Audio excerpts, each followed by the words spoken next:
حضرت فضیل بن عیاض رحمۃ اللہ علیہ ڈاکو تھے. ایک دن گزر رہا تھا تو ایک قاری صاحب آیت پڑھ رہے تھے. آپ فرماتے میرے دل میں بات اثر کر گئی.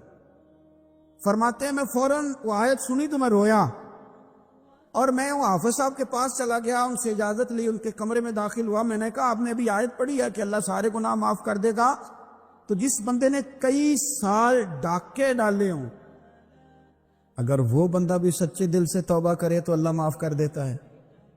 تو حافظ جی کہنے لگے میں کون ہوتا ہوں تمہیں کوئی تفسیر بتانے والا, میں نے تو قرآن کی آیت پڑھی ہے. میرا رب کہتا ہے لا تقنطوا من رحمت اللہ, تم نے مایوس نہیں ہونا, تم آ جانا, معافی مانگ لینا, اللہ سارے ہی گناہ معاف فرما دے گا. فضیل بن عیاض کہتے ہیں میں نے کہا ختم ہو گئی بات, توبہ بھئی. واپس آیا تو وہ میرے ساتھ جو تھے نا ان سے میں نے کہا سردار نیا تلاش کر لو بھائی, توبہ کرنی اب تم کوئی اور سردار تلاش کر لو. اور اوپر سے نہیں کہا, توبہ کی تقریریں نہیں کی اور لیکچر نہیں جھاڑے, رو کے کہا, درد سے کہا, دل سے کہا. تو وہ جو باقی کے تھے نا ان پر سردار کی بات کا اثر ہوا. کہنے لگے سردار ہم نے سردار نیا نہیں ڈھونڈنا, اگر چوریاں مل کے کی ہیں تو اب تو اس طرح تو نہ کر, توبہ بھی مل کے ہی کریں گے. فضیل بن عیاض کہتے ہیں ظاہر ہے مال لوٹا کرتے تھے. میں نے مسئلہ پوچھا علماء سے تو انہوں نے بتایا کہ یہ تو حقوق العباد کا مسئلہ ہے, جو لوٹا وہ تو واپس کرنا ہی پڑے گا.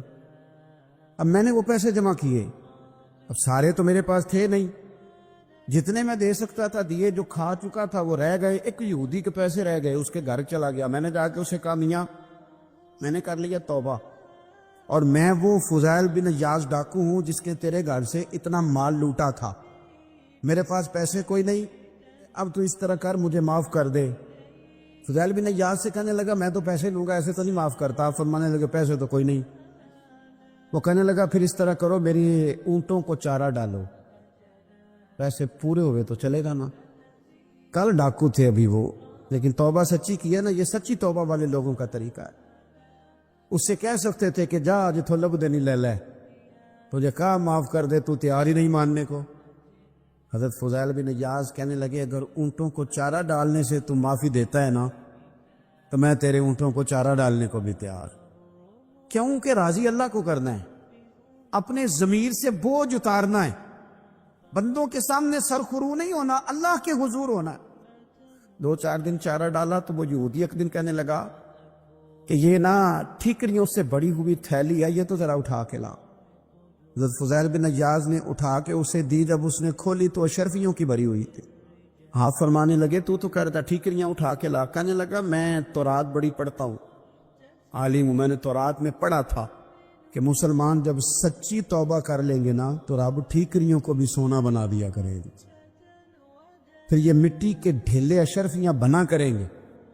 تو میں نا تیری توبہ چیک کر رہا تھا, یہ اس میں نے روڑے بڑے ہوئے تھے, لیکن تو اٹھا کے لایا تو تیری توبہ بھی سچی ہے اور تمہارا دین بھی سچا ہے. اب اس طرح کر, معافی شرط پہ دوں گا کہ مجھے کلمہ پڑھا تاکہ میں بھی مسلمان ہوں.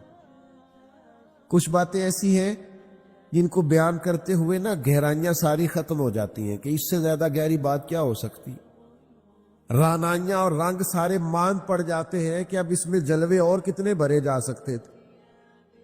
ساری انسان کی سوچیں اور وسعتیں اچانک سمٹنے لگتی ہے کہ یار اتنی بڑی بات.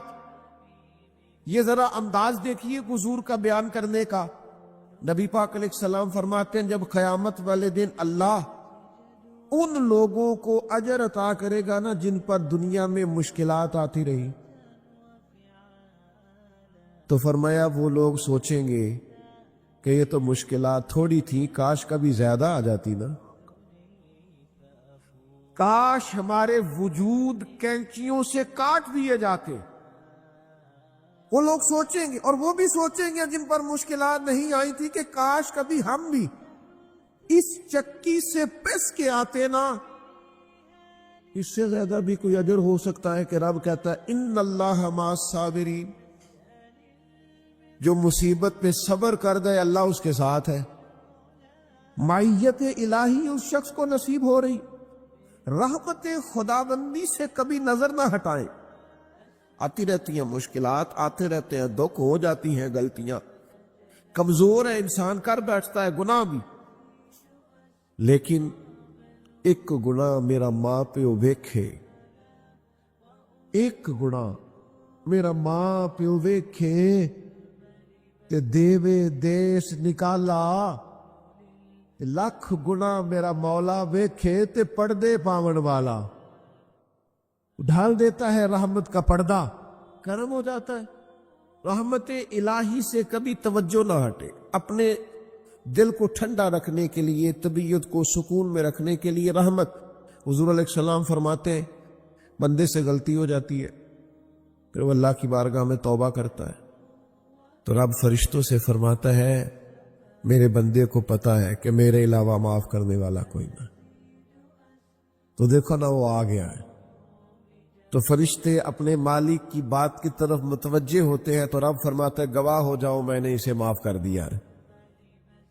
حضور فرماتے ہیں اس بندے سے پھر غلطی ہو جاتی ہے، وہ پھر عرض کرتا ہے مالک بھول گیا تھا، غلطی ہو گئی، خطا ہو گئی، گناہ ہو گیا، تو اللہ فرماتا دیکھا نا میرے بندے کو پتا ہے میرے سوا معاف کرنے والا کوئی نہیں، تو جاؤ گواہ ہو جاؤ میں نے معاف کر دیا۔ حضور فرماتے تیسری بار پھر غلطی ہو جاتی ہے، یہ پھر آ جاتا ہے، تسی تے میں دسو خا جڑا 3 واری آوے او دا علاج کی ہے؟ اسی کہنے ہیں تو باز آونا، کہنے ہیں کہ نہیں، تو نے ٹھیک ہونا، تو نہیں ٹھیک ہو سکتا، تو نے نہیں باز آنا، تیرا علاج اب جا، اب دوڑ جا، تیرا کوئی حل نہیں۔ حضور فرماتے 6 بار آ گیا، تیسری بار آ کے کہتا اللہ معاف کر دے، تو اللہ کہتا ہے پتہ نا میرے بندے کو میرے علاوہ معاف کرنے والا کوئی نہیں، گواہ ہو جاؤ میں نے اسے معاف کر دیا۔ گویا وہ جب جب آتا رہتا ہے رب تب تب اسے معاف فرماتا رہتا ہے۔ رحمت دا دریا الہی، یہ درویشوں نے جو باتیں کی ہیں بڑی سوچ سمجھ کے کی۔ رحمت دا دریا الہی، ہر دم رحمت دا دریا الہی، ہر دم وگدا ہے۔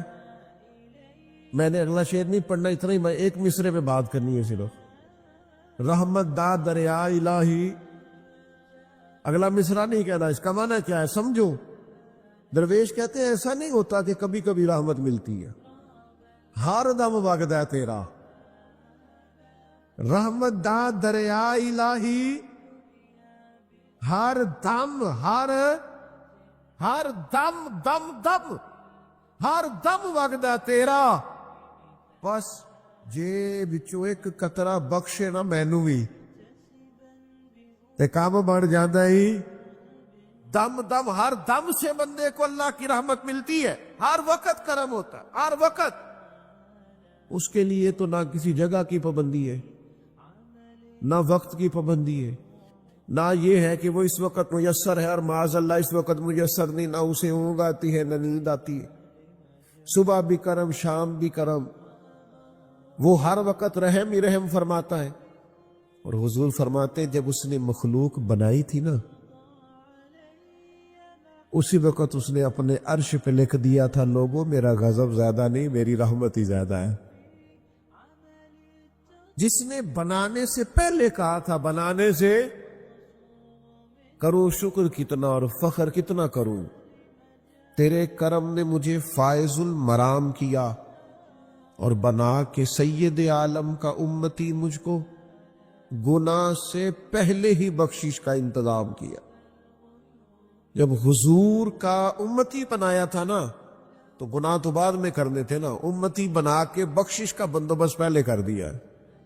بخشش کا بندوبست میں زیادہ نہیں کھول سکتا اس بات کو، غلطی بعد میں ہونی ہے، بخشش کا بندوبست پہلے۔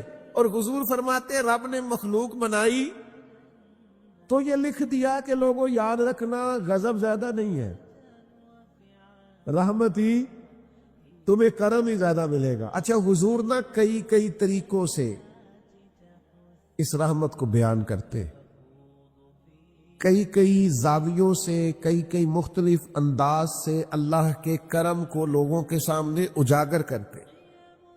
حضور علیہ السلام کے سامنے نا ایک جنگ کا موقع تھا تو ایک عورت کا بچہ گم ہو گیا، یہ نا ساری گھنٹیاں بچ جاتی ہیں اگر کوئی بچہ گم ہو جائے. جتنی گھنٹیاں ہوتی ہیں نا، دل کی بھی، روح کی بھی، کانوں کی بھی، ساری گھنٹیاں ہی، مطلب آپ فوری طور پر جو لٹک جاتے ہیں نا زمین آسمان کے بیچ کے، بچہ بڑی دیر سے بیل ہی نہیں رہا، وہ جو ایک وقت ہوتا ہے نا، وہ پل صراط پہ گزرتا ہے.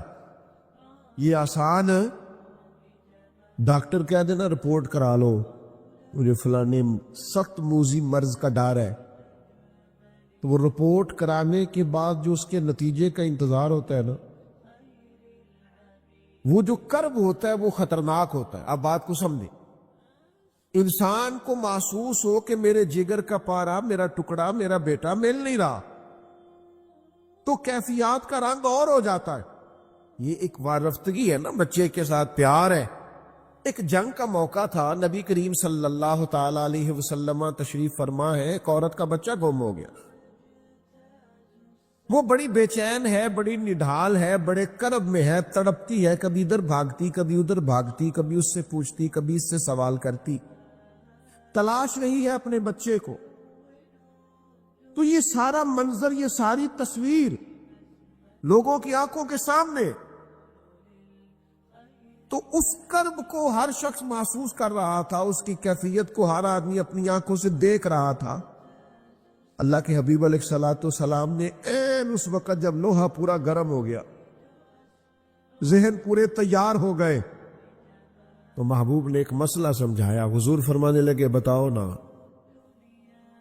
اگر اس خاتون کو اس کا بچہ مل جائے، جتنی تڑپ رہی ہے، تو کیا اس بچے کو آگ میں ڈال دے گی؟ تو وہ کیفیت سارے دیکھ رہے تھے، مشکات میں حدیث موجود ہے. عرض کی، یا رسول اللہ، سوال ہی نہیں پیدا ہوتا. اس کا جو درد ہے، اس کی جو تڑپ ہے، اس کی جو کیفیت ہے، وہ تو کچھ اور پتہ دیتی ہے. تھوڑی دیر کے لیے بچھڑ گیا ہے تو اتنی تکلیف میں ہے، تو کجا یہ کہ وہ آگ میں جلا دے. جب ذہن یہاں تک تیار ہو گئے، لوگوں کا ذہن یہاں تک تیار ہو گیا، تو اب میرے کریم محبوب کی آنکھوں میں آنسو آئے. اب حضور نے رحمت الہی کا جھونکا لوگوں کو دیا. کریم فرمانے لگے، جتنا یہ اپنے بچے سے پیار کرتی ہے نا، رب کریم اس سے بڑھ کر اپنے بندے سے محبت فرماتا. بس یہاں بات محبوب نے بند کر دی، یعنی فرمایا کھولتے رہنا.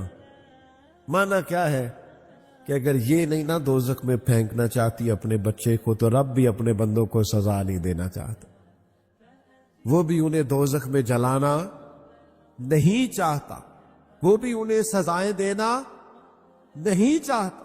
بھائیو، یاد رکھیے گا اور سمجھیے گا، اپنی توجہ ہر وقت اپنے مالک کے کرم کی طرف رکھے، ہر وقت اللہ کی عطا کی طرف. یہ جو مایوس لوگ پھرتے ہیں نا، اور مایوس باتیں کرتے ہیں، اور یہ جو کہتے ہیں کہ میں بڑا تھک گیا ہوں اور میں بڑا تنگ آ گیا ہوں، اور اب مجھے لگتا ہے کہ یہ چیزیں میرے کنٹرول میں نہیں آئیں گی، اور حضرت میں نے بڑی کوشش کی، جو قدم آگے لے جاتا ہوں وہی میرا پیچھے ہوتا ہے. اور بعض کہتے ہیں جی میرے ساتھ ہی ایسا کیوں ہوتا ہے، آخر میں ہی ساری زندگی اس طرح کیوں ہوں، فلان جگہ بھی ناکام ہوا، فلان جگہ بھی.